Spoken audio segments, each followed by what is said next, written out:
Yo, what's up, y'all? What's up, y'all? We just going through this here real quick. Yeah, that's right. I know it is 2:15 a.m. Eastern time.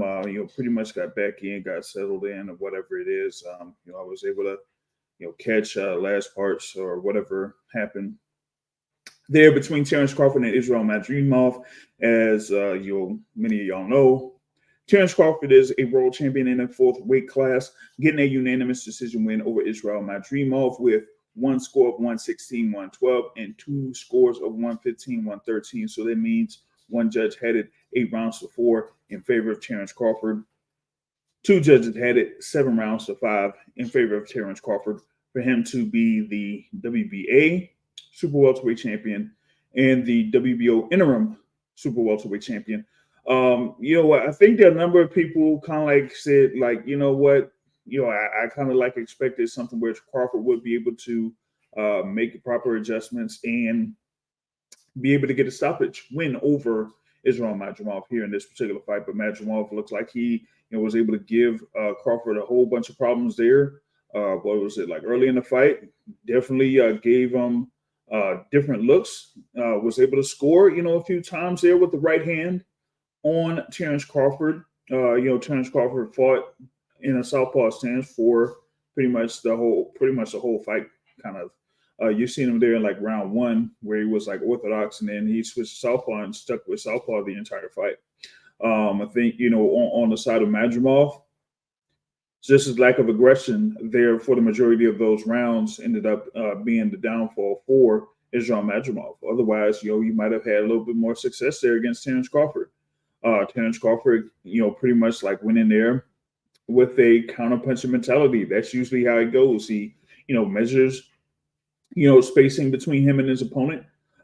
See if his opponent is going to, overextend or, pretty much give themselves up. And then he just counters off of that. And, I guess Madrimov didn't necessarily give him that many chances, particularly early in those rounds. Madrimov with his head movement, herky jerky style, just moving around, made I guess Terrence Crawford tentative, or pretty much said like Terrence Crawford was just waiting for Israel Madrimov to throw punches there early, and didn't necessarily get that opportunity there early to do that. But you had a little bit of pretty good accuracy there from Israel Madrimov there early in this particular bout, and he was able to catch Terrence Crawford with some right hands. Nothing to really seriously buzz Terrence Crawford. But on the flip side, you had this stuff there where Terrence Crawford was landing punches there on Israel Madrimov that didn't really affect Israel Madrimov there. Even though Terrence Crawford was like kind of like going to the body there for a little bit, and then going upstairs. Now, I would say the uppercuts that landed on Israel Madrimov did kind of like affect Madrimov a little bit, but I only seen probably about 3 or 4 landed uppercuts there from Terrence Crawford where he was within range to throw those uppercuts. But I just think it was the overall style of Madrimov that kind of like threw Terrence Crawford off guard. And at least for me, I don't really see Terrence Crawford fighting a style like that here, pretty much from this point forward. You know what I'm saying? Uh, come on, Tim Bayless. Come on, man. Hey, listen. But I tried to tell folks here in that preview, this being a Riyadh season event, like you knew it was going to be lasting forever and ever and ever and ever and ever and ever. So with the first bout on the pay-per-view card, I guess being around 6 p.m. Eastern time, and here we are at 2:20 a.m. Eastern time. We pretty much had 12 full rounds of that main event. The main event didn't even start until like 1 a.m. or something like that, a little bit 1 a.m. Eastern time. He says he's hitting bed by 9 o'clock or 12 a.m. Eastern time. Like, hey, listen, man. See, that's the thing. I don't know what's up with some of these fight cards here, that are like ending in about 1 a.m. Eastern time or 1:30 a.m. Eastern time or something like that. Like, man, I don't know, man. Like, what are we doing? But I mean, I know sometimes, it being Saturday, you got, especially during fall here over in the U.S., You got football season, college football, and sometimes they try to align with college football or something like that. But man, sometimes you got to have it to where this thing ends at a good time. You know what I'm saying? It's kind of crazy. Hey, yeah, hey, yo, hey, and I was at that tank fight, man. That thing started mad late, but the thing about that was, I think every single fight leading into it, um, went the full 10 or 12 rounds. Even that fight between Boots and Karen Chukazian went the full 12 rounds, with which nobody really expected there. So with that being said, you had that particular fight going 12 rounds. You had like the previous fights that were on the pay-per-view there, like going the full 10 or whatever it is. I think you had what was it? The Andre versus Nicholson fight. Yeah, I think that went like full 10. One after that, I think that was what was that? Maybe it was that Ellis, Rashidi Ellis and Rashidi Ellis fight. Yeah, so that went to full 12. Like, yeah, we didn't expect all those to go that long there. So that's why that particular card went that far. I was like, man, that was crazy. Like, I didn't get home until probably like 3 a.m. for that one. But yeah, here with this, like I said, Terrence Crawford being a counterpuncher by Trade, was just waiting on what Israel Madrimov was going to do, but Madrimov was just giving him head movements and feints and all that type of stuff to kind of like throw Terrence Crawford off guard. And you really didn't see Terrence Crawford kind of like be more of an aggressor until probably like round 9, round 10, round 11. And for me, I would say, given that he was seeing those different looks from Israel Madrimov, I would have just tried to go for it, be a little bit more aggressive, pretty much around like round 5 or so. Throw the jabs more. I thought he had the reach advantage. Like, throw the jab, be more assertive with the jab. Especially if you're gonna go from being a southpaw, just throw the right jab.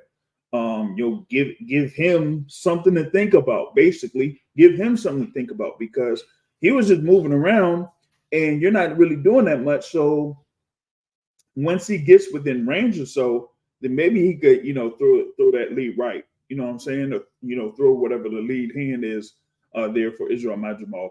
And there were like a couple of times where he was able to get through the guard of Terrence Crawford, whether it was landing a jab or landing a power shot.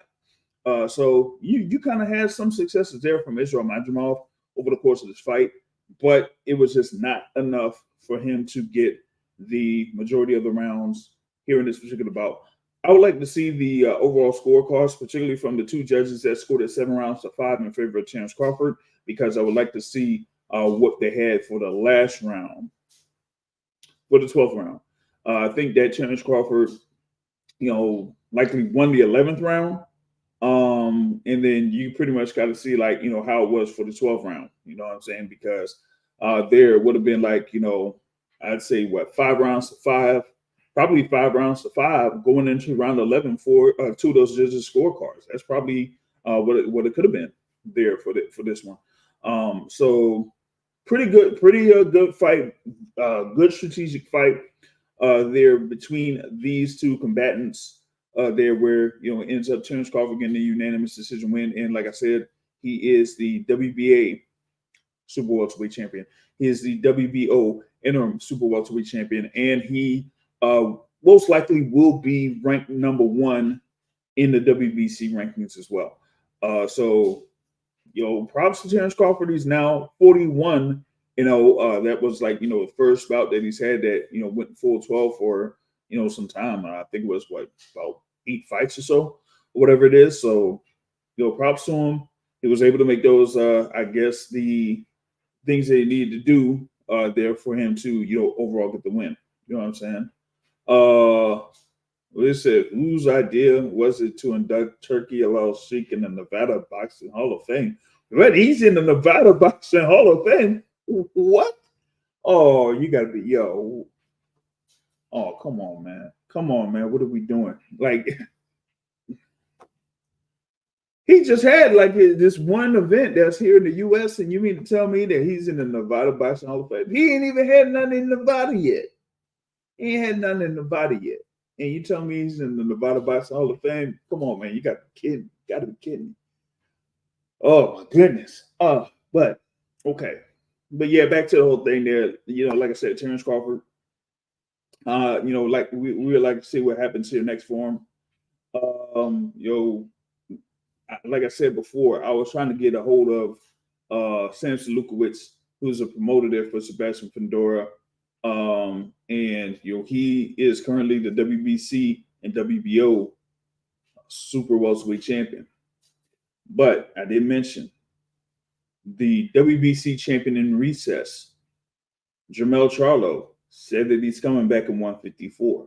So if that's the case, then hey, you could have Jermell Charlo stepping in and saying that he's going to end up facing Sebastian Fundora, whether it's going to be for the WBC and WBO super welterweight titles or just the WBC super welterweight title.